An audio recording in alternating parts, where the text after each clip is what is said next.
de votre patience. Tout à l'heure, désolé à ce petit contretemps. Merci à tous les trois. Merci à tous, chers étudiants, chers collègues, chers amis. Je suis vraiment ravie ce matin et honorée d'accueillir dans ce bel amphi de Cannes un sociologue important et qui, selon moi en tout cas, fait porter sa voix quand c'est nécessaire sur des questions difficiles. Michel Lubierka, nul sans besoin de le présenter, directeur d'études à l'EHESS, administrateur de la Fondation de la Maison des Sciences de l'Homme, et j'ajouterai aussi directeur de publication d'une nouvelle revue qui vient de sortir, ce qui s'appelle Sociaux, dont le deuxième numéro vient de sortir. Lorsque, en mars dernier, j'ai lu le premier numéro qui s'appelle Pensée globale, et que j'ai précisément, plus précisément, avec attention, lu l'article que Michel Lubierka a co-signé avec Fred Calhoun, qui s'intitule Manifeste pour les sciences sociales, j'ai été absolument convaincue et j'ai imaginé qu'il pourrait faire cette introduction à notre colloque. J'ai eu la chance de pouvoir le contacter et qu'il accepte. Je vous en remercie. Alors, il s'est demandé dans un premier temps s'il avait quelque chose à voir avec les langues et la didactique. Moi, j'en suis convaincue et je lui laisse immédiatement la parole. Merci. Merci beaucoup. Bonjour à tous. Oui, je me suis dit au début, il y a une erreur de casting. Je n'ai aucune compétence particulière. Et puis, je trouve tout à fait bien de pouvoir venir échanger avec vous ce matin. Donc, je vous remercie de cet accueil dans une université que j'aime bien. Et donc, je le dis pour le vice-président chargé des relations internationales, la présidente de cette université est une amie personnelle et une amie de l'institution que je dirige, et dont elle est membre du conseil d'administration. Donc, en plus, nous avons des liens institutionnels. Alors, je vais tout de suite rentrer dans le vif du sujet en vous demandant donc d'accepter l'idée que je ne marcherai pas sur vos propres plates-bandes, parce que je n'ai vraiment pas, je risquerais de dire des bêtises, soit des choses très plates, soit des choses fausses. Donc je voudrais vous présenter une image assez générale. J'ai mis un titre pour moi parce que je vais vous dire aujourd'hui, je l'ai appelé le grand écart. Et je voudrais donc vous parler du grand écart des sciences sociales en général, mais peut-être plus particulièrement de la sociologie. Mais il me semble que ce que je vais dire va intéresser d'autres disciplines. Et si je devais résumer en quelques mots mon propos, je dirais qu'il y a un problème qui tient à l'évolution depuis 30 ou 40 ans de ces disciplines. C'est que deux points semblent acquis et la mise en relation de ces deux points est problématique. Le premier point, c'est l'utilité qu'il y a à penser global. Les Français sont plus que d'autres peut-être Durkheim d'ailleurs, le nom de Durkheim pour illustrer ce que je vous dis, les Français, plus que d'autres, mais c'est un fait très général dans les sciences sociales, pensent dans le cadre de leur propre état-nation. J'y ajoute la capacité de penser des relations internationales, mais le cadre intellectuel a longtemps été, plus que majoritairement, celui de l'État-nation. Or, depuis une trentaine d'années, il y a une évolution sur ce plan, je viendrai dans un instant. Et deuxièmement, les sciences sociales, depuis là aussi une trentaine d'années, et là en France comme ailleurs, se sont mis à donner beaucoup plus d'importance que dans la période précédente à tout ce qu'on peut appeler l'individu, le sujet, la personne singulière. On est une sorte de nom. Personnellement, j'ai bien l'idée de sujet, j'y reviendrai. Et donc, si je résumais en un quart de phrase la grande évolution des sciences sociales depuis une trentaine ou une quarantaine d'années, je dirais qu'elles font le grand écart, puisque d'un côté, elles nous disent qu'il faut penser global, et d'un autre côté, elles nous disent qu'il faut s'intéresser au plus loin du global, à la personne singulière, à ce qu'il y a de plus intime, au sujet personnel, dites-le comme vous voulez. Et donc la question qui m'intéresse, c'est comment ces deux phénomènes doivent-ils être pensés? Relèvent-ils d'un simple et même unique mouvement général des idées, ou est-ce que ce sont deux phénomènes intellectuels extrêmement éloignés d'un autre? C'est ça la question à laquelle je vais commencer à apporter des éléments de réponse. Et donc, premier point, ça veut dire quoi? Pensée globale ou aborder les grands problèmes qui sont ceux des sciences sociales de manière globale. Il y a un sociologue allemand, Ulrich Beck, très connu, qui a une expression magnifique, donc je vous la livre, je l'ai souvent citée parce que je trouve qu'elle dit des choses avec une force inouïe. Il nous dit: il faut sortir du nationalisme méthodologique. Une belle expression, ça veut dire du fait que nous ramenons tout quand nous pensons au cadre de l'État-nation. D'avoir comme méthode d'analyse, comme cadre d'analyse, le seul État-nation.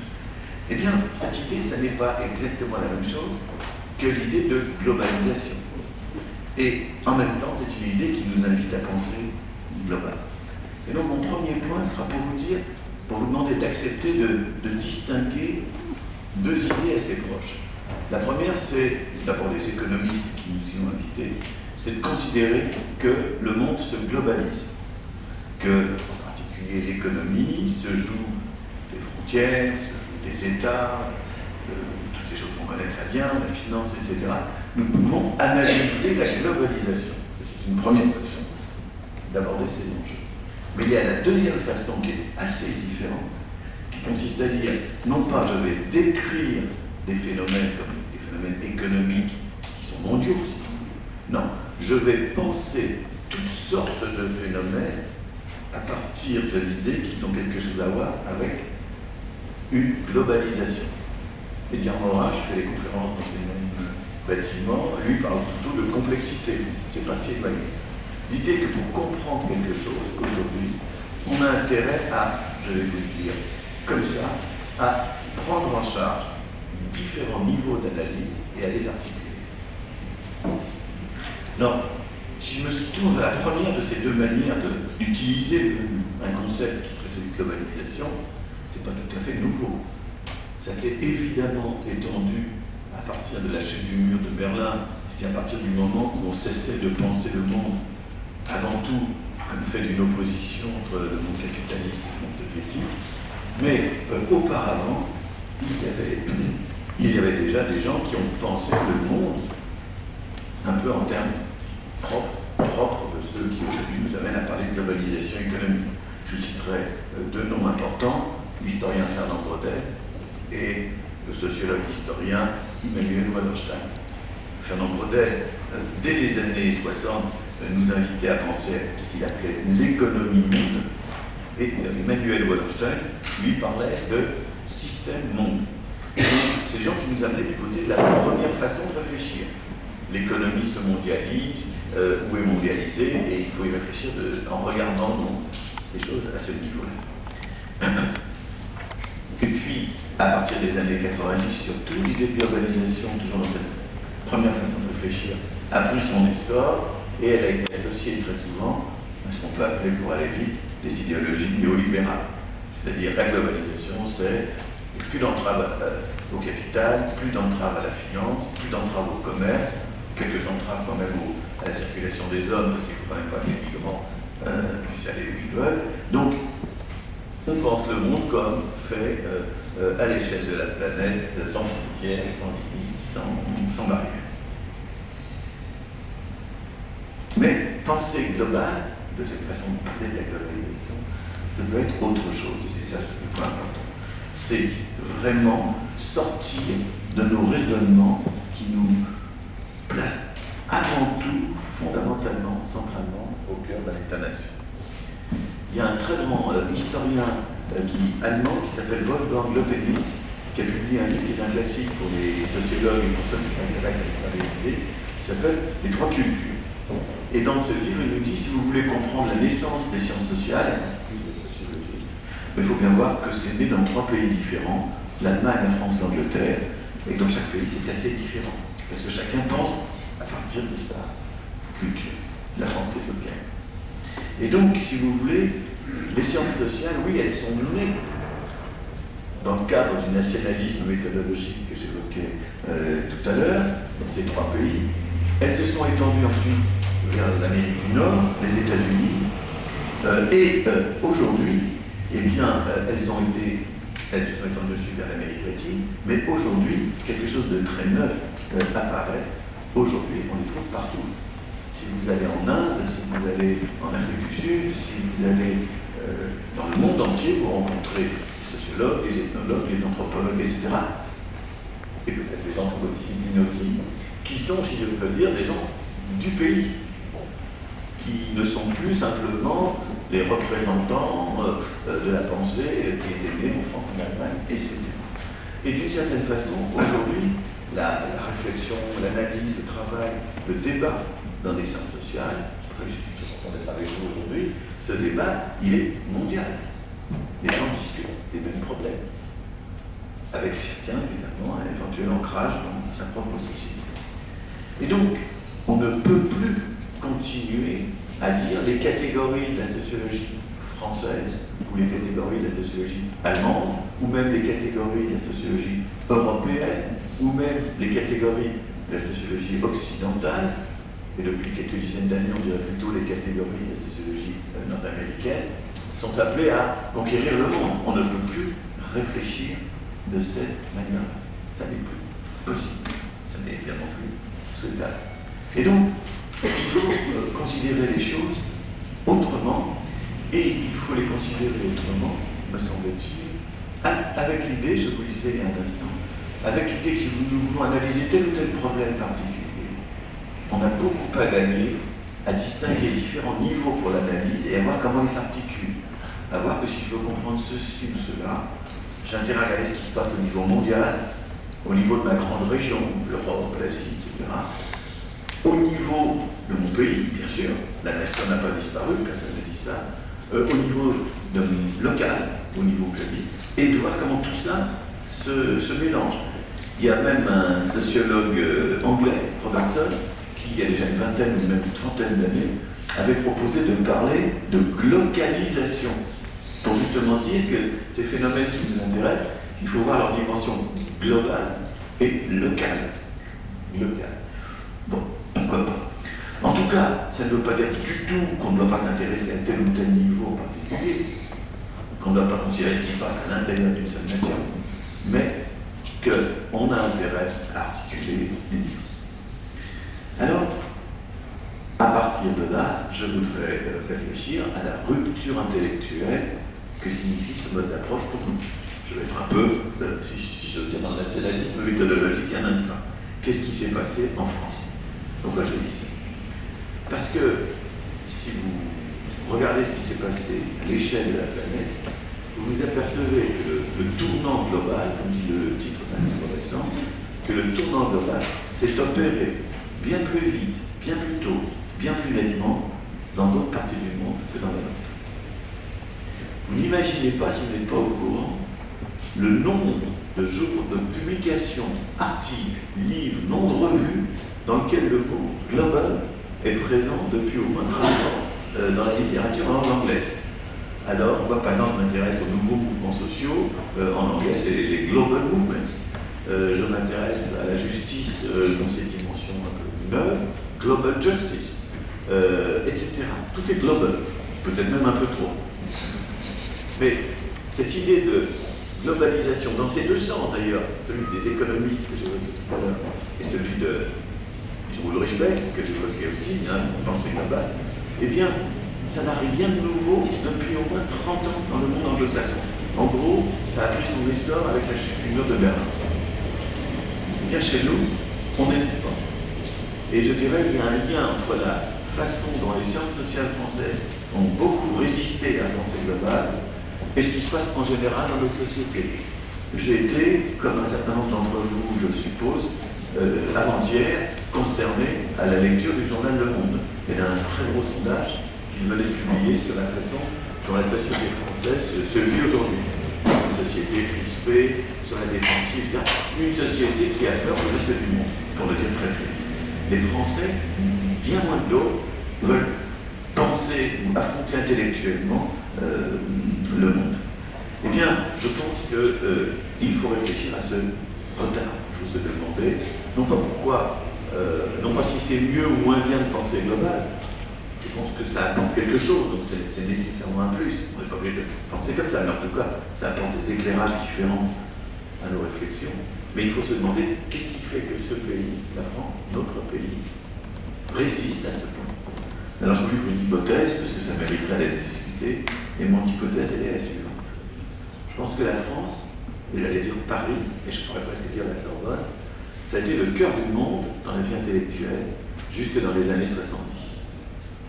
Et que quand nous étions le centre du monde, eh bien nous débattions de la révolution, du tiers-monde, du communisme, du marxisme, de la décolonisation, des guérillas, de toutes sortes de grands problèmes qui étaient les grands problèmes du moment, et ça se passait ici, ça se passait à Paris. Pour moi, on va dire rue Cujas, ça me rappelle cette librairie qui est un peu plus bas, qui entend j'y suis pas allé, vraiment, voilà. On était le centre du monde, le centre, c'est là où ça se passait. On n'était pas d'accord les uns avec les autres, et évidemment, ça discutait. On était avec Jean-Paul Sartre ou avec Raymond Aron, que sais-je. Il n'empêche. Et ça, c'est très important. Parce que c'est fini. Et comme ce pays, c'est ça mon hypothèse, comme notre pays, ici, a été très fortement identifié à un certain type de débat, eh bien, il a plus de peine que d'autres à rentrer dans d'autres débats, d'autres visions. Et donc, je pense que nous peignons en quelque sorte notre passé prestigieux par des difficultés à penser autrement le monde d'aujourd'hui. Ça, c'est l'hypothèse que je vous propose, certainement discutable. D'autres mettront en avant d'autres arguments, mais ça me semble moins intéressant. On dira, bah oui, les Français ne savent pas parler l'anglais, donc ils ne veulent pas rentrer dans cette discussion qui se fait en anglais. C'est vrai aussi. Ça me semble pas être le cas. En tout cas, je pense que c'est, pour vous, un thème de réflexion important, qui est ce lien entre la globalisation et cette hégémonie actuelle de la langue anglaise. Et le deuxième point, donc, qui fait que je vous ai dit qu'il faut faire un grand écart, la deuxième grande rupture intellectuelle que nous avons connue dans les sciences sociales, c'est, et je dirais avant même le tournant global, c'est, je vais dire dans un vocabulaire, parce que dire d'autres, la référence de plus en plus appuyée à un concept de sujet. Et ici, la France est dans le coup, si je puis dire, dès le début. Ça veut dire que dès les années 80, nous avons en France renoué avec le thème du sujet, la liberté, la responsabilité personnelle. J'ai pris dans un vocabulaire presque sartrien pour rappeler que ça n'est pas tout neuf. Avant quoi? Avant les années 60 et 70, c'est-à-dire avant la grande époque du structuralisme, nous avons donné beaucoup d'importance aux thématiques du sujet qui ont repris vie, en quelque sorte, dans les années 80. Je vous en donne quelques illustrations. Je suis un élève d'Alain Touraine. Alain Touraine, je pense aujourd'hui, un des deux ou trois sociologues français les plus importants. Alain Touraine, dans les années 80, a publié un livre qu'il avait appelé « Le retour de l'acteur », pour expliquer que la sociologie, en tout cas la sienne, se construisait en donnant beaucoup d'importance aux acteurs. Et un jour, je discutais avec lui, il me dit « Ah, je regrette, j'aurais dû appeler ça le retour du sujet ». Et donc, c'était ça qu'on a dit. En 1993, avec un autre sociologue, François Dubé, un ami à moi, nous avons organisé un colloque en hommage à Alain Touraine. Nous avons mis comme titre à ce colloque « Penser le sujet ». Et nous avons réuni 60-80 personnes pour débattre de cette catégorie. Donc, le livre était sorti en 1995. Mais je voudrais vous montrer, pour ne pas risquer d'apparaître le monument sectaire, qu'il n'y a pas qu'Alain Touraine et ses proches qui ont pensé comme ça. Prenez Michel Foucault. Le premier Michel Foucault, je vais dire gratuitement, le premier Michel Foucault, il est très structuraliste. Mais sur la fin de sa vie, il publie 3 volumes, il aurait dû en avoir 6, mais ça a été interdit par la mort, une histoire de la sexualité. Et cette histoire de la sexualité, elle est en permanence ouverte à la notion de sujet. Elle en appelle à la notion de sujet, de personne singulière. On peut le dire de mille et une façons, de capacité de chacun à se construire, à maîtriser son expérience, à maîtriser son existence. Et donc, si vous voulez, cette notion de sujet fait son chemin en France, très tôt, Touraine, Foucault, dans des noms internationalement respectés, mais aussi dans bien d'autres pays. En Allemagne, j'ai fait ma relation une école de sociologie, dirigée en quelque sorte par un grand sociologue qui s'appelle Hans Joas. Et donc cette idée que le sujet, c'est la capacité d'agir, la virtualité d'agir, ça n'est pas neuf. J'ai évoqué Jean-Paul Sartre, le sociologue pourrait évoquer d'autres noms. Ce qui me semble très important, c'est que si vous regardez les travaux concrets de sociologie aujourd'hui, ils donnent une très grande importance à ce concept, à cette notion. Si vous vous intéressez au travail, par exemple, les sociologues vous diront, dans le monde du travail aujourd'hui, une très grosse préoccupation, c'est est-ce que je suis reconnu? Est-ce que je suis traité comme un individu? Est-ce que je suis autre chose qu'un pion? Donc un appel, enfin on peut lire ce qui se passe dans le monde du travail avec cette idée de sujet. Si vous vous intéressez au corps, c'est qu'il y a beaucoup de travaux qui s'intéressent au corps aujourd'hui, bien plus qu'avant. Si vous vous intéressez au corps, on vous dit que le corps, c'est ce par quoi vous vous exprimez, c'est quelque chose d'important, vous maîtrisez ou vous ne le maîtrisez pas. Si vous ne le maîtrisez pas, pour des raisons compliquées, vous risquez d'être rebelle, ou au contraire de devenir filiforme. Si vous faites des tatouages, vous faites de la chirurgie esthétique, vous faites de la danse, vous vous habillez d'une manière ou d'une autre, etc. Tout ça, c'est ce qui vous permet, ou non, si je puis dire, d'être vous-même, de vous exprimer, de vous conduire comme sujet. Si vous prenez tout ce qui touche à la vie et à la mort, les grandes décisions, regardez ces grands débats que nous avons en France sur, en ce moment c'est l'euthanasie, ben voilà, qui va décider? Quel est le critère le plus adapté? Sinon l'idée qu'il faut se rapprocher le plus possible de la capacité de chaque personne à être maître de son existence. Évidemment, quand vous êtes un sujet fragile, ou un sujet qui ne peut plus s'exprimer, ou un sujet qui n'existe pas encore, tout se complique dans la discussion. Mais oui, l'idée de sujet peut vous aider à réfléchir. Quel est le critère qui va vous permettre de dire qu'il faut ou non accepter tel type d'euthanasie? Alors, si on doit compliquer un tout petit peu les choses, j'ajouterais ceci. Au début, l'idée de sujet est apparue de façon un peu romantique. Le sujet, c'est la capacité d'être responsable de sa propre action, c'est considérer que tout être humain doit avoir la même capacité, et donc ça pourrait décrire un monde un petit peu comme une utopie, dans lequel chacun serait le sujet de son existence. Alors, moi j'ai fait partie de ceux qui ont poussé pour qu'on étende la notion de sujet, ou un concept de sujet, qui permettrait de comprendre le contraire de ce romantisme, le mal. Comprendre le racisme, c'est quoi être sujet s'il s'agit d'être raciste? C'est quoi être sujet s'il s'agit d'être violent? C'est quoi être sujet quand il y a de la cruauté? Il faut introduire d'autres façons de penser. Donc j'ai proposé moi des façons de compliquer en quelque sorte le concept de sujet en y introduisant une phase d'ombre. Mais ça ne suffit pas car il y a un vrai problème de fond que je vous lis et qui m'amène à la principale conclusion sur cette idée de sujet. Chaque fois qu'on dit sujet, on a le sentiment qu'il existe quelque chose dans chaque être humain qui préexiste aux relations sociales dans lesquelles il vit, qui préexiste à son expérience, qui est quelque chose en quelque sorte de naturel qui existe avant. On naturalise, si je peux le dire comme ça, on naturalise les choses en disant le sujet. Et donc pour éviter, alors les sociologues disent parfois pour éviter de naturaliser ou pour éviter d'essentialiser, de faire du sujet une essence qui permettrait de comprendre le social, ce qui est quand même un peu délicat, je pense qu'on a intérêt à réfléchir un tout petit peu autrement, et non pas à dire le sujet explique ceci ou cela, ou est le concept qui va nous permettre d'entrer dans tel ou tel problème, mais à s'intéresser à ce que j'appellerais avec d'autres les processus de subjectivation, je suis de plus en plus sujet, et les processus de désubjectivation, je suis de moins en moins sujet. Autrement dit, ce qui me semble plus intéressant, c'est non pas de dire il y a le sujet comme concept, mais de dire la tâche des sciences sociales est de réfléchir et d'analyser, de réfléchir à ces processus. Et ça permet d'aborder beaucoup de questions, y compris, je pense, les questions qui sont les vôtres. Je pense très intéressant de se dire qu'une langue comme la langue française est un élément qui peut favoriser des logiques de subjectivation. Donc vous voyez, c'est pas... J'essaie de le tirer quelques passes. Alors, qu'est-ce qui se passe?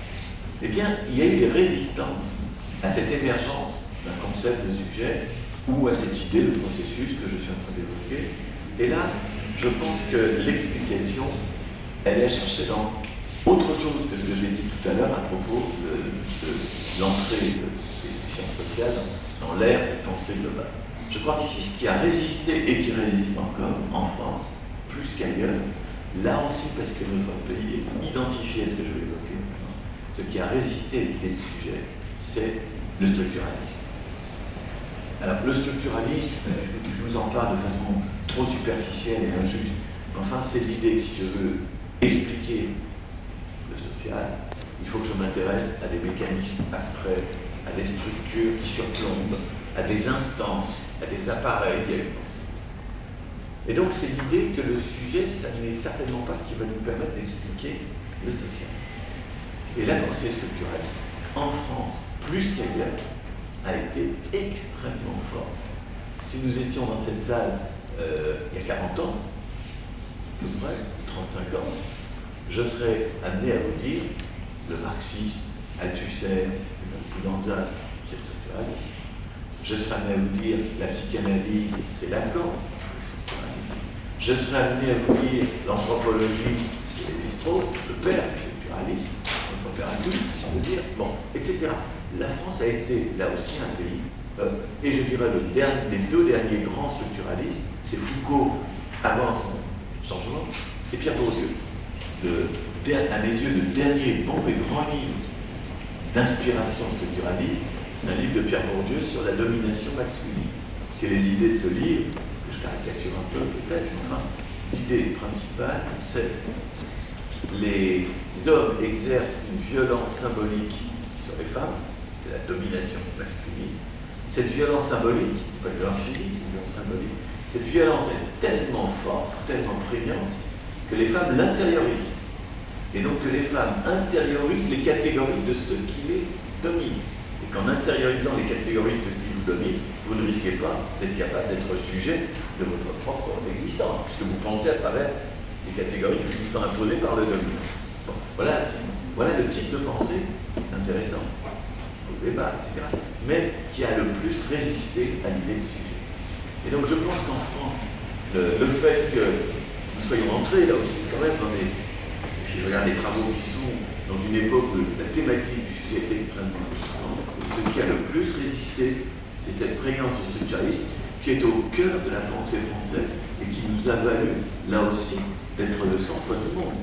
Si vous allez aux États-Unis, ce qu'on appelle la French Theory, c'est très souvent des travaux qui ont quelque chose à voir avec ce que j'évoque là. Pas toujours, pas seulement. Alors,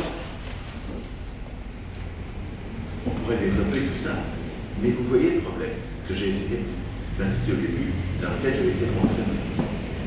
D'un côté, les sciences sociales, et je pense qu'en linguistique, on ne doit pas être très éloigné de ce que je dis là aussi, mais d'un côté, les sciences sociales, celles que je connais mieux en tout cas, se sont mises à penser global. D'un autre côté, elles se sont intéressées au sujet personnel. C'est un grand écart incroyable.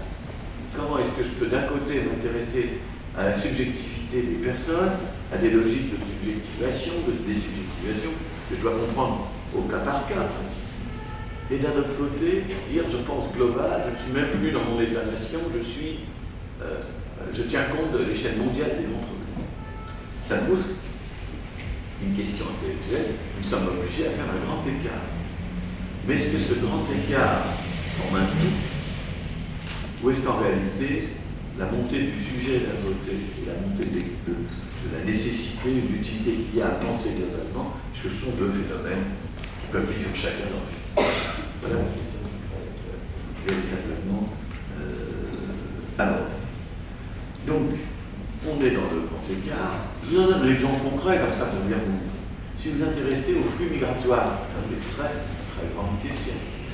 Si vous vous intéressez au flux migratoire, d'un côté, vous regardez ce qui se passe à l'échelle du monde. Et là, vous avez des choses très compliquées. Puis d'un autre côté, vous vous intéressez au drame, aux difficultés personnelles du migrant. Comment est-ce que vous allez relier les deux? Sa subjectivité, son désir d'avoir une autre vie, son désir de sa capacité à se prendre en charge pour prendre des plus grands risques, d'un côté. Et puis d'un côté, la logique. Je vais prendre un autre exemple pour vous montrer à quel point on rentre dans des nouveaux problèmes. Et là, je le fais très prudemment parce que je ne suis pas un expert mais je pense que vous allez comprendre le thème que je mets sur la table.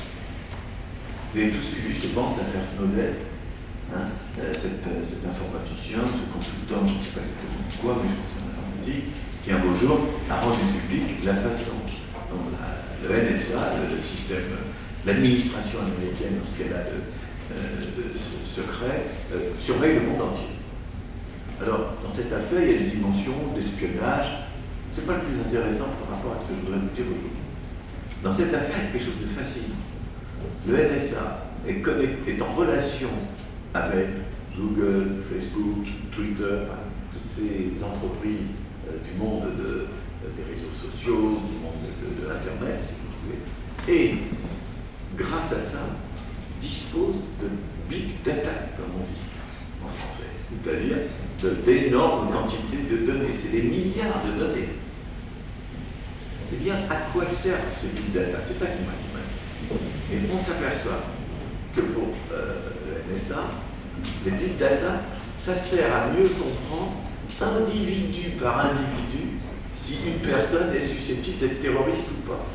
Autrement dit, en disposant de milliards d'informations sur comment se sont comportés jusqu'ici les terroristes, d'où ils viennent, de quoi ils discutent, qu'est-ce qui les intéresse, comment ils circulent, comment ils consomment, etc., etc. Eh bien, je peux peut-être vous dire que Madame ici présente, dont je sais un certain nombre de choses parce que je l'ai mise sur écoute comme des millions, eh bien, elle a un profil assez particulièrement terroriste. Vu la façon, elle lit toute la nuit, elle lit la nuit, et je sais ce qu'elle lit, et je sais en plus ce qu'elle lit, parce que comme elle a un Kindle, je sais ce qu'elle achète, et je sais même non seulement ce qu'elle achète, mais je sais même qu'elle a relu 3 fois la page 26 de celui qu'elle a acheté, c'est intéressant. Avec les capteurs qui sont dans toutes sortes d'objets, je vais arriver à savoir des choses précises sur elle, qui, grâce au big data que je collecte par ailleurs, me permettent de dire qu'elle a un profil terroriste assez singulier. Je suis désolé de vous l'apprendre. Surtout d'apprendre aux autres. Pourquoi j'insiste, je prends cet exemple? Ça veut dire ici que l'accès à des données mondiales, globales, énormes, va permettre de spécifier les choses. Mais ce n'est pas vrai seulement, évidemment, pour le terrorisme. C'est comme ça aussi. On en sait beaucoup plus en matière de consommation. Je vous donne un tout petit exemple. Si vous allez sur Amazon et que vous achetez un bouquin, alors traité de savoir-vivre, eh bien on vous indiquera aussitôt, vous devriez aussi acheter tel et tel livre. Comment est-ce que ça se fait ça? C'est élémentaire ce que je vois. Eh bien, il y a des algorithmes qui leur permettent de savoir que les gens qui ont un profil un peu comme vous, qui s'intéressent à tel sujet, ont acheté par ailleurs tel ou tel livre. À vous aussi faire la même chose. Donc vous voyez ce que je veux dire, c'est qu'on est dans un monde où il est important de pouvoir circuler depuis l'individu le plus singulier jusqu'aux choses les plus énormes. Et que c'est comme ça que nous sommes de plus en plus amenés à réfléchir. Alors, qu'est-ce qui fait qu'aujourd'hui, c'est comme ça la question que je voulais poser avec vous, qu'est-ce qui fait qu'aujourd'hui, il faille s'intéresser au sujet individuel dans un monde de plus en plus globalisé? C'est ça la question. Alors il y a une réponse qui est pratiquement la seule réponse forte que j'ai trouvée et qu'on peut essayer de décliner plusieurs manières. Une réponse qui consiste à dire le sujet personnel, individuel, c'est la principale réponse possible qui nous permet de façon réaliste d'affronter précisément ce monde globalisé. C'est en nous définissant chacun de nous comme sujet personnel que nous pouvons le mieux affronter le monde. Ulrich Beck, ce sociologue allemand dont je parlais tout à l'heure, va un peu dans ce sens. Il nous dit, comme je vous l'ai expliqué, il faut sortir du nationalisme méthodologique, mais il nous dit aussi, c'est son vocabulaire aussi, il faut rentrer dans le cosmopolitisme méthodologique. Et je pense que son idée de cosmopolitisme méthodologique, c'est un peu ce que je suis en train de dire. Essayer de s'intéresser aux individus, aux personnes singulières, comment comprendre qu'elles sont dans un monde beaucoup plus large que le monde précédent. Alors je vais essayer d'illustrer un tout petit peu cette principale réponse au problème que je voulais vous poser. Premièrement, c'est vrai, la mondialisation, et donc là je prends le mot au sens économique du mot, la mondialisation affaiblit les États, affaiblit leurs frontières et affaiblit aussi beaucoup d'institutions. Pas toutes, pas toujours, mais elle affaiblit en particulier les institutions qui sont nées dans la phase précédente. Et donc, l'individu, si j'ose dire, se trouve tout nu face au monde. Je vous en donne quelques exemples. Dans beaucoup de pays, pas partout, aujourd'hui, dans beaucoup de pays, la démocratie représentative est en crise, affaiblie, accusée de corruption, accusée d'impuissance, d'incapacité à agir. La France n'est pas un cas unique, même si c'est un cas extrême. La démocratie représentative est, j'ai envie de dire, extrêmement déconsidérée, et où les électeurs soit se détournent, ou risquent de se détourner, de s'abstenir, soit de voter pour des forces démagogiques. Ça va nous faire un dessin. Et donc, les partis politiques sont affaiblis. Et je pense que ça a quelque chose à voir avec la mondialisation. Dans la même façon de réfléchir, les institutions syndicales, les partis syndicaux, les syndicats sont affaiblis.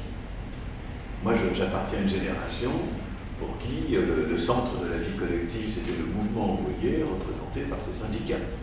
Aujourd'hui, s'il y a 5 ou 6% de Français qui sont de la population active syndiquée, c'est bien du tout. Et c'est dans certains domaines seuls. Le syndicalisme est extrêmement.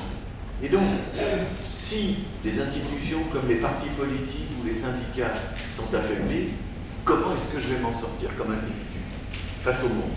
Eh bien, je vais m'en sortir en mettant en avant ma subjectivité et en essayant de construire des processus de subjectivation.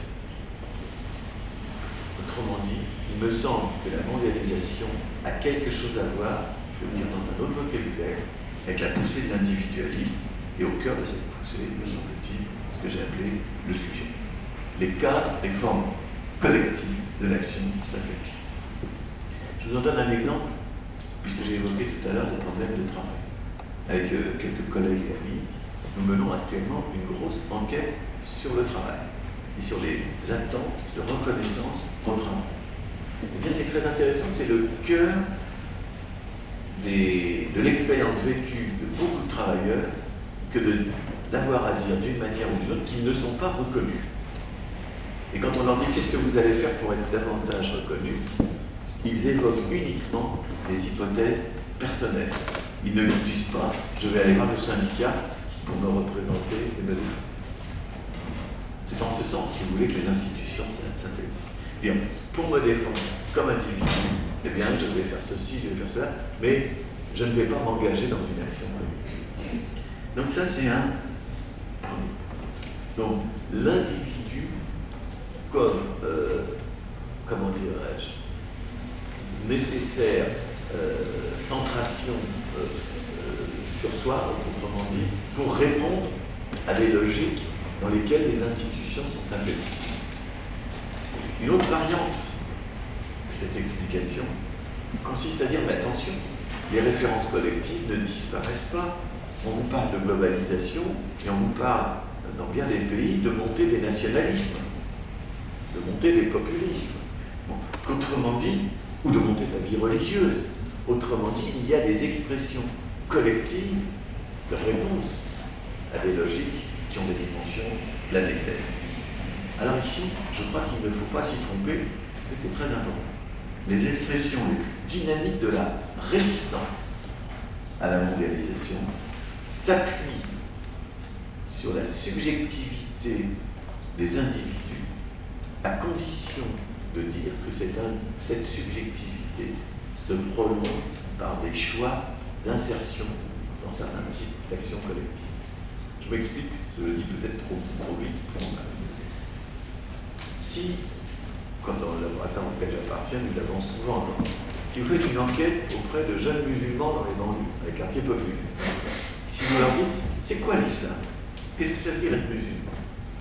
Une partie de la réponse, très souvent, consistera à dire, c'est mon choix personnel, c'est ma décision, c'est ma subjectivité personnelle, je dis comme ça, qui est dangereux. Ça n'est pas seulement parce que mes parents, mes grands-parents, etc., étaient musulmans. Non, j'ai décidé, j'ai pris sur moi, comme sujet, d'être musulman. Autrement dit, l'identité collective musulmane est une décision individuelle de rejoindre la religion, etc.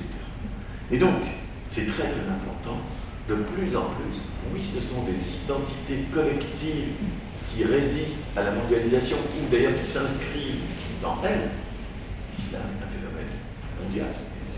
Mais cette résistance collective, elle ne se comprend qu'en référence à l'individualisme, c'est-à-dire à la capacité de chacun de dire « je veux ou je ne veux pas être dans telle ou telle identité ». Et donc une deuxième réponse à la question que je pose, c'est si je veux comprendre, y compris les formes collectives d'action dans un monde qui se globalise, je dois bien voir qu'il y a une procès de choix subjectif, personnel. Donc il y a bien un lien entre ça. Et puis, troisième variante, ou troisième illustration de cette idée que la réponse, que le sujet a quelque chose à voir avec, le fait de penser en termes de sujet a quelque chose à voir avec le fait de penser globalement, c'est qu'un certain nombre de personnes non seulement s'engagent de manière collective, mais s'engagent directement pour lutter contre la globalisation, contre la mondialisation. Si vous faites le choix d'être musulman, ce n'est pas pour lutter contre la mondialisation, c'est pour affirmer quelque chose d'autre. Si ça a à voir. Par contre, c'est la troisième famille de réponses que je vous ai évoquées, vous avez un certain nombre de personnes qui disent « je vais me mobiliser pour affronter la mondialisation ». Et ce sont tous ces mouvements qu'on appelle parfois alter-globaux, alter-mondialistes, toutes ces mobilisations. La France n'est pas très centrale dans tout ça, mais il y a des pays où ça peut être extrêmement important. Et là, on rentre dans des choses très intéressantes, parce que bien des mobilisations, disons anti-globalisation, sont aussi, et plutôt surtout des mobilisations pour une autre mondialisation. Et donc l'analyse de ces phénomènes fait apparaître une subjectivité qui n'est pas seulement défensive, qui est aussi une forme de proposition. Et je n'ai pas besoin de vous dire que quelle que soit la mobilisation collective, celle du deuxième type que j'ai évoqué il y a un instant, ou celle du troisième type que j'évoque maintenant, tout ce qui est médias sociaux, Internet, téléphone mobile, etc., joue un rôle extrêmement important dans la circulation des idées. Et donc il y a un sens que met chacun subjectivement dans ses luttes, c'est évident, un sens de l'action qui a quelque chose à voir avec, disons, une critique de la politique. Et donc, qu'il s'agisse de dire je suis tout nu, les institutions deviennent impuissantes, mais ma force, j'allais dire, de ma subjectivité, pour essayer de me défendre dans ce monde qui se globalise. Qu'il s'agit de dire je me construis dans la participation à une identité collective face à un monde qui se globalise. Qu'il s'agit de dire je mobilise ma subjectivité pour lutter contre la globalisation. Oui, il y a quand même plusieurs façons de répondre qu'il y a un lien entre l'idée qu'il faut penser global et l'idée que la notion de sujet peut nous aider à mieux comprendre ce qui est en jeu. Et je vais donc terminer par quelques remarques sur les sciences sociales face à ce défi. Est-ce qu'elles peuvent éviter l'écartèlement et est-ce qu'elles peuvent circuler, parce que c'est quand même pas facile, entre ces deux pôles, d'un côté penser global, d'un côté s'intéresser au sujet? Comment est-ce qu'elles peuvent le faire? Est-ce qu'on peut imaginer, compte tenu de ce que je viens de vous dire, que les sciences sociales soient capables d'éviter cet écartèlement et d'éviter d'être déchirées entre ceux qui diront je m'intéresse uniquement à l'individu, au sujet, etc., qui deviendront peut-être de plus en plus psychologues plutôt que s'intéressant aux sciences sociales, et ceux qui diront moi je ne m'intéresse qu'aux grandes logiques mondiales, à la globalisation, etc., et qui risquent peut-être d'ailleurs de rejoindre plutôt les spécialistes des relations internationales, ou les économistes, ou les gens qui pensent en tout ça de façon assez différente. Alors pour moi la réponse est oui, et il y a des exigences qui s'imposent si on veut apporter une réponse positive. Alors je vais vous dire des choses qui sont un peu sommaires, mais c'est comme ça que je voudrais conclure. Je pense, premièrement, que tout ce que je viens de vous dire, si nous voulons refuser ce grand écart et être capable de circuler dans cet énorme espace intellectuel que j'ai évoqué, Je pense premièrement que nous devons de plus en plus accepter ce qu'on appelle parfois la pluralité, la multidisciplinarité. Nous devons partir de problèmes et savoir que pour les aborder, mieux vaut les aborder avec des regards qui proviennent de disciplines différentes. Je ne suis pas du tout contre les disciplines, ce serait une erreur. Chacun a une discipline. Mais accepter l'idée que l'apport de chacun à partir de sa discipline puisse se faire de manière pluridisciplinaire, c'est quelque chose qui me semble extrêmement important. Et de ce point de vue-là, je pense que s'intéresser à la langue française ou aux langues en général, c'est certainement, parce que les langues, c'est à la fois une discipline et la nécessité de s'intéresser à ce qui se passe dans d'autres disciplines. Donc c'est certainement quelque chose, un thème auquel vous êtes, me semble-t-il, vous pouvez être extrêmement sensible. Et puis deuxièmement, et c'est la dernière idée importante que je pourrais vous proposer, qui est une idée un peu compliquée. Cela implique, ce que j'ai dit, que l'on accepte de repenser les valeurs universelles.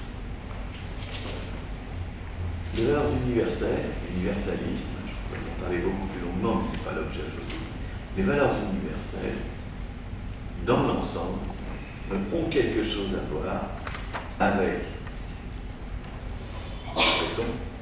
le droit et l'idée que tout ceci doit s'appliquer au monde entier. Si je devais être caricatural, je dirais qu'elles ont été inventées en Occident.